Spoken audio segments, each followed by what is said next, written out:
Qu'est-ce que vous pensez de la déclaration du ministre des Affaires étrangères au sujet de la Troisième Guerre mondiale? Vous pensez que c'est sérieux ou pas? Non, moi je pense déjà, vous savez, il faut écouter toutes ces déclarations. Vous savez comment on sait quand les Russes mentent? Dès qu'ils ouvrent la bouche. Ils mentent. Donc on ne voit pas l'intérêt pourquoi on écoute ces déclarations. On sait déjà que depuis le début, ce sont des mensonges. Et on passe du temps à écouter les mensonges, mais ça ne sert à rien, ce n'est pas constructif. Aujourd'hui, ils ont répété plusieurs fois cette menace nucléaire. Ils ont répété depuis le début. Et on voit, elle est où? Qu'est-ce que se passe? Heureusement. Oui, Raymond. Moi, je ne suis pas tout à fait d'accord avec la dame, parce que si un Russe y parle et qu'il ment, pourquoi on a peur alors? Pourquoi on a peur de Poutine? Mais c'est pas lié, c'est votre problème que vous avez peur, parce que vous imaginez des choses qui n'existent pas, peut-être. D'accord, madame, avec le respect que je vous dois, c'est pas mon problème à moi. Moi, je n'ai rien à voir là-dedans, c'est le problème du monde. Si les Russes... Moi, j'ai pas peur. Bah oui, mais moi, j'ai un peu peur. Parce donc, que sinon, c'est pas tout le monde qui a peur. Pourquoi le monde entier n'aide pas l'Ukraine et pourquoi on n'attaque pas la Russie alors? Ah, mais si, le monde entier aide l'Ukraine. Le monde entier mais bien évidemment. Est-ce que le monde entier a peur? Non, le monde entier avait peur. Mais il faut savoir que le monde entier avait peur. Il y en a qui ont toujours peur. Peut-être entre vous, comme vous, par exemple, vous avez peur, ou peut-être, je ne sais pas, d'autres personnes ici.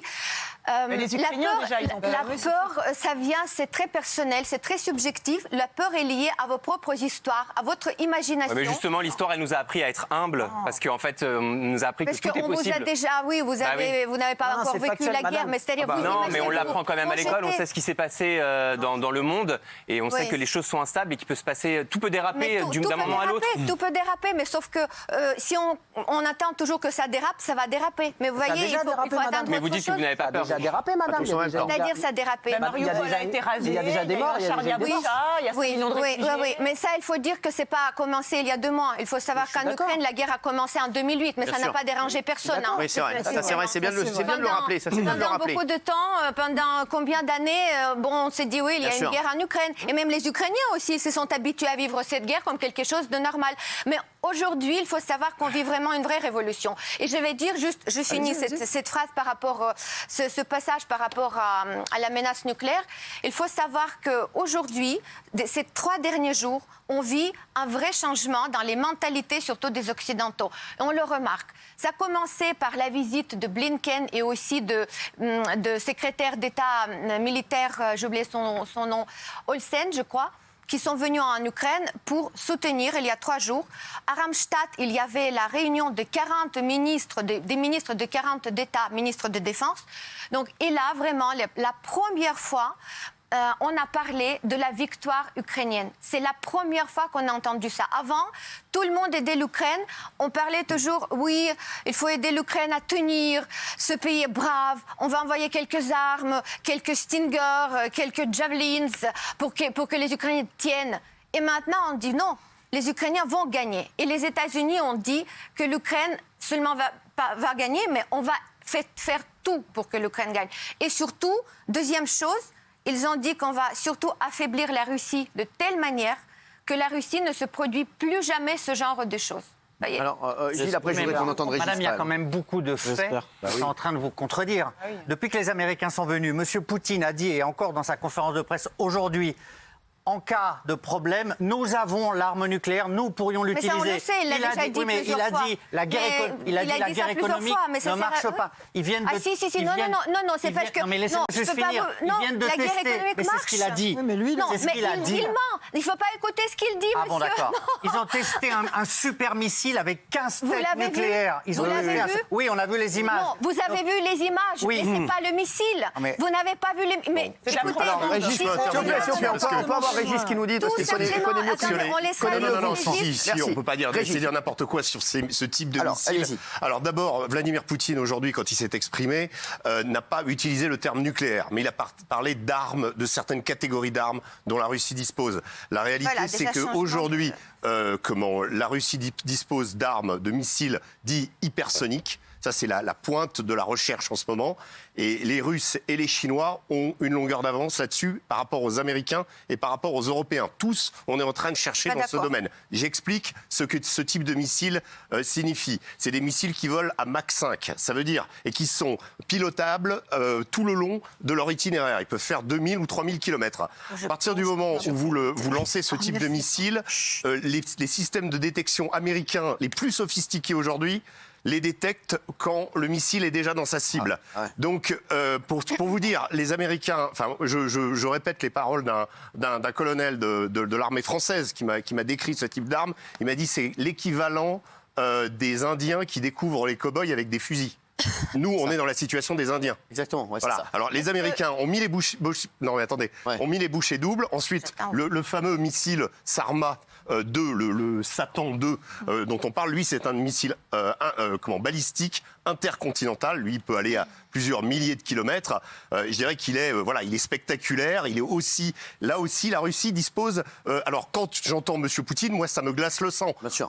Je suis désolé, c'est pas quelque chose. Il faut pas rigoler là-dessus. Ce langage-là, on l'a entendu la dernière fois en octobre 1962, madame. C'était pendant la crise des missiles de Cuba. Pas né.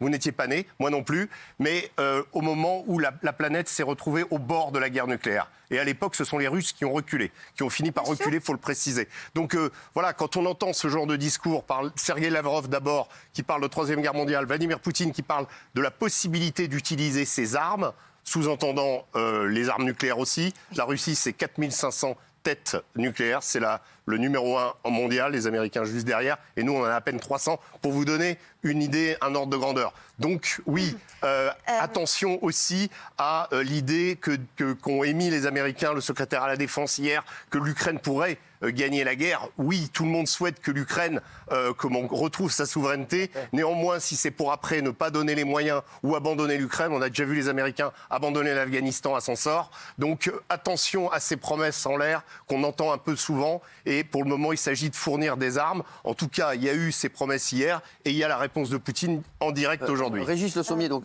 pour vous, il y a de quoi s'inquiéter? Oui, totalement. Parce qu'il n'y a aucune place à la diplomatie en ce moment. C'est-à-dire que du côté américain, vous avez fourniture d'armes. Toutes les semaines, vous entendez 800 millions, etc., etc. Les Allemands qui fournissent leurs chars Léopard. Les Polonais qui fournissent... Enfin voilà, on est en train d'armer l'Ukraine. Voilà. Mais la question... Enfin, oui, avec les armes lourdes, enfin. Oui, enfin, avec les armes lourdes. Et vous avez les Britanniques qui sont toujours encore... qui sont quand même les bons toutous des Américains et qui sont toujours encore une longueur d'avance, qui disent si nos armes sont utilisées pour frapper le territoire russe, ça ne nous dérange pas. Ça, c'est une véritable source d'escalade. Et la question, elle est là. Jusqu'où on est prêt à aller? Alors, si on est prêt à aller jusqu'au dernier Ukrainien, jusqu'à la mort du dernier Ukrainien, le problème de ça, c'est que si on ne tient pas, et que vont dire les opinions publiques... Vous répétez vraiment ce que disent les Russes. Hein. On voit que vous êtes tellement rempli de la propagande. Vous dites n'importe quoi. C'est les méthodes russes, mais oui, mais jusqu'au dernier Ukrainien. Mais c'est que les Russes qui des armes. Excusez-moi, vous êtes pas concerné. Quand Régis Le Sommier parlait de ces missiles supersoniques que seule la Russie et la Chine ont actuellement, c'est inquiétant. Cyril, je voudrais juste dire, je ne sais pas, moi je ne connais pas les missiles parce que personne n'a vu ni Régis. Dans ce cas-là, il vaut mieux pas en parler peut-être. Mais non, l'idée c'est que, regardez, quand vous avez entendu, quand la guerre a commencé, on disait, mon Dieu, la deuxième puissance militaire du monde envahit ce pays. On ne nous donnait pas 3 jours. Hein. En 3 jours, déjà tout le monde, on a proposé au président Zelensky d'être évacué. Et on disait, moi j'étais sur les plateaux du premier jour. Hein. J'ai fait tous les généraux à la retraite qui étaient les spécialistes, soi-disant, de l'action militaire. Tout ce que j'ai dit, c'est moi qui avais raison. Je leur ai dit Kiev ne sera jamais pris. Il n'y a jamais eu aucune étau qui se resserre contre Kiev, autour de Kiev. Le rouleau compresseur, il est où ce rouleau compresseur? Kiev a survécu, ils sont partis, ils ont reculé. Quand on voit avec les armes, lesquelles ils sont sur l'Ukraine, mais c'est même ridicule. Parce que la deuxième puissance mondiale, ils sont arrivés avec les cartes en papier. Ils n'ont même pas les cartes, ils n'ont pas les cartes SIM. Ils ne sont pas connectés. Ils sont arrivés avec ça. Ils sont arrivés avec les talkie-walkie. Vous savez que les Ukrainiens sont en train de capter toutes les conversations de l'armée russe. Tout est en libre accès. Si vous comprenez le russe, il y a pas mal de traductions qui se font déjà. On peut les écouter en direct, quasiment. c'est-à-dire c'est la deuxième puissance mondiale. Vous êtes allé sur les lignes de front en Ukraine, madame. Finalement, vous y êtes allé? Alors on se demande, j'étais à Donbass, oui, avant. Non, mais avant. Là, vous êtes allé pendant. Alors on dit que la deuxième puissance mondiale, militaire, mais quand on voit ce qui se passe, on s'est dit mais comment est-ce possible? Mais comment est-ce possible? Mais vous sous-estimez un petit peu. Là, vous sous-estimez un petit peu la Russie quand même. Enfin, c'est un des pays les plus grands et les plus puissants du monde. Et vous dites ça avec une sorte de désinvolture, comme si la Russie était. Comment est-ce possible? Je réponds à cette question. Parce que la Russie, c'est un pays qui est profondément corrompu. Quand vous dites la corruption, elle est systémique. Elle ne peut pas être juste de ce côté-là. Sérieux? Tout est corrompu. Donc l'armée russe, elle est corrompue. Tous les budgets sont détournés. Vous savez combien il y a 50 généraux qui sont arrêtés aujourd'hui, qui sont pas torturés, j'en sais rien ce qu'on fait avec lui, mais donc il y a déjà ça. Il faut savoir aussi qu'ils ont donné 5 milliards de dollars, pour créer en Ukraine la 5e colonne, soi-disant, qui allait détruire l'Ukraine de l'intérieur pour accueillir les libérateurs russes. Donc, tout l'argent est à Monaco, à Courchevel, dans tous les châteaux, les bateaux, machin, etc. Ils ont acheté les montres suisses. Donc, quand c'est détourné d'un côté, alors comment vous pouvez imaginer, quand on peut vérifier un char, on peut le mettre sur un champ quelque part de polygone, on tirait pour voir si ça marche. L'arme nucléaire, qui peut vérifier? Pour moi, tout l'argent qui était là-bas pour l'entretien, tout est détourné. J'étais quasiment la seule à le dire. Mais vous savez que hier, les ministres de la Défense, ils ont évoqué ça aussi pour la première fois public. Ils ont mis en doute la qualité de préparatifs et d'entretien de ces armes. Donc voilà, on se retrouvera avec les trucs qui sont complètement rouillés, pourris, les fils qui sont mangés par les rats, et je le souhaite. Prêt à jouer à ça? C'est ça? Non, mais les Américains aussi ont dit... plus loin. Régis, quand vous avez entendu ce qu'a dit Alain, qu'est-ce que vous pouvez lui dire? Non, ça m'a fait réagir parce que je pense qu'il ne faut pas plaisanter avec Poutine, même si il a montré certaines faiblesses dans ce conflit. En effet, les Américains en profitent aujourd'hui d'ailleurs pour essayer de pousser leur avantage parce qu'ils ont compris que l'armée russe n'était pas aussi redoutable qu'ils l'avaient imaginé. Donc ça, c'est un premier point.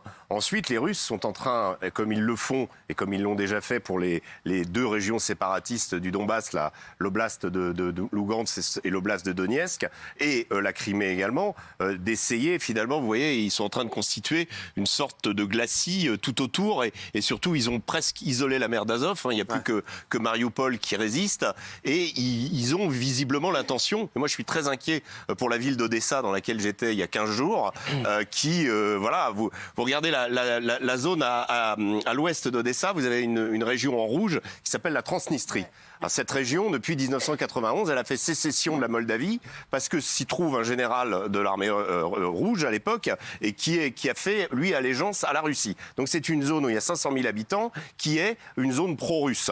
La tentation, évidemment, de Poutine, c'est de relier toutes ces zones russophones et donc d'englober Odessa. Aujourd'hui, dans cette région séparatiste, il y a eu des explosions, une station de radio qui a été visée. Les Russes disent on sait que c'est des Ukrainiens qui ont fait du sabotage, etc. Ça fait monter la tension. La Moldavie a décidé de mobiliser son armée. Réunion d'urgence, etc. Donc là, vous avez une tension et un risque de contamination du conflit. Donc qui déborderait d'Ukraine.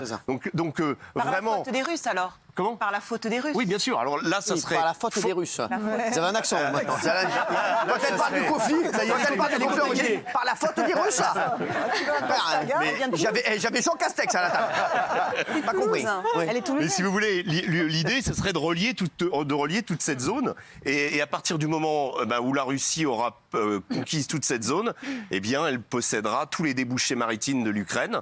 Et donc, l'Ukraine n'aura plus ses débouchés maritimes. L'Ukraine est le premier.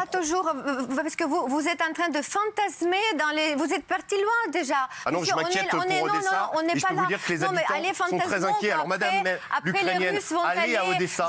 Allez parler aux habitants d'Odessa. Allez sur le terrain. Vous voyez, mon livre, il s'appelle La vérité du terrain. C'est bon.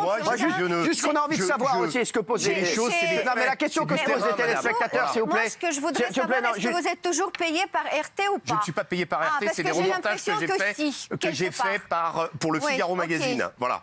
Non, mais juste, est-ce qu'il y a une possibilité que la guerre, donc ce soit une troisième guerre mondiale et que la France soit touchée militairement? Ça, c'est la question. C'est la question qu'on te pose, Régis. Cyril, est-ce que la France peut être touchée militairement? Oui. La question... Et le territoire français, est-ce qu'à un moment, il peut y avoir une troisième guerre mondiale? Ce qui nous inquiète, c'est pas nécessairement... Non, mais qu'est-ce que tu es qui, toi? Mais qu'est-ce que tu connais, toi? Réponds à la question, Régis. La France a des capacités de se défendre. Elle a des missiles, embarqués dans des sous-marins nucléaires qui sont aujourd'hui... On parle d'une question quand même sérieuse. La défense de la France et sa capacité de riposte. Aujourd'hui, la France, elle a 2 sous-marins nucléaires qui sont en permanence à la mer avec 16 têtes atomiques qui sont capables de... c'est des missiles M51 qui sont capables... Est-ce que la France peut rentrer en guerre? Ben oui, la France peut rentrer en guerre. Si elle est attaquée, évidemment, elle Donc va... Donc est-ce que la Russie peut attaquer la France? Mais pourquoi je pense qu'il y a une idée de gradation. Il faut voir que la question, on est sur un conflit entre l'Ukraine et la Russie aujourd'hui. Oui. On n'est pas dans un conflit. Les États-Unis ne sont pas officiellement en guerre contre la Russie. C'est ça. Donc les États-Unis et la Russie, on peut dire aujourd'hui de plus en plus, se livrent une guerre par proxy, sur le sol ukrainien, mais ne sont pas officiellement en guerre. Donc il peut y avoir une escalade. Poutine, par exemple, peut très bien lancer une arme nucléaire dans un endroit, sur une région, en termes d'avertissement. C'est possible. Et les Américains peuvent riposter parce que les Américains ont eux aussi des armes. Écoutez, travaillez vos dossiers avant de venir, parce que moi, je les ai bossés. Voilà. Donc je vous explique la question des armes. On m'a appelé pour ça. Donc je ne deviens pas grossier, je viens avec des arguments et je viens avec des choses que je connais. Voilà. Merci, madame. Est-ce que je peux Il a raison de nous répondre, parce que c'est une question qu'on se pose. Oui, mais elle n'a pas le même âge. Oui, alors. Est-ce que vous pouvez revenir la carte de la guerre en Ukraine? Voilà. Vous voyez, quand on montre cette carte, déjà la carte, elle est erronée parce que vous avez tout ça en rouge, mais en fait, c'est pas du tout comme ça. C'est capillaire. Il faut enlever tout le rouge. Il faut juste montrer c'est les voies qui sont prises avec quelques localités. Il n'y a pas, le territoire n'est pas ni pris ni tenu. Donc déjà ça, on vous trompe quand on montre ces cartes. Vous voyez? Les cartes, je suis partiellement d'accord avec vous. Donc voilà. Voilà. Pourquoi partiellement? Parce qu'il y a des zones qui sont conquises. Non, mais ça veut dire il n'y a pas de zones conquises, il n'y a que les localités et les routes. Merci. En effet, il y a des zones d'ailleurs qui ne sont pas répertoriées sur cette carte où les Ukrainiens font des activités de guérilla. C'est une nouveauté. C'est-à-dire que sur les zones russes, il y a de la résistance ukrainienne qui s'est manifestée et qui a causé déjà des pertes pour l'armée russe. C'est une bonne chose, non? Parce qu'ils sont attaqués, non? Oui, mais ils sont attaqués même dans les secteurs Toutes les nuits, on rapporte les Russes qui sont éliminés, les soldats russes. Partout, là où il y a l'armée russe qui est positionnée, il y a des dizaines de soldats russes qui sont tués la nuit parce qu'il y a vraiment cette guérilla qui... Parce que la nuit, c'est plus facile. Vous savez, si vous travaillez votre dossier mieux, vous savez que...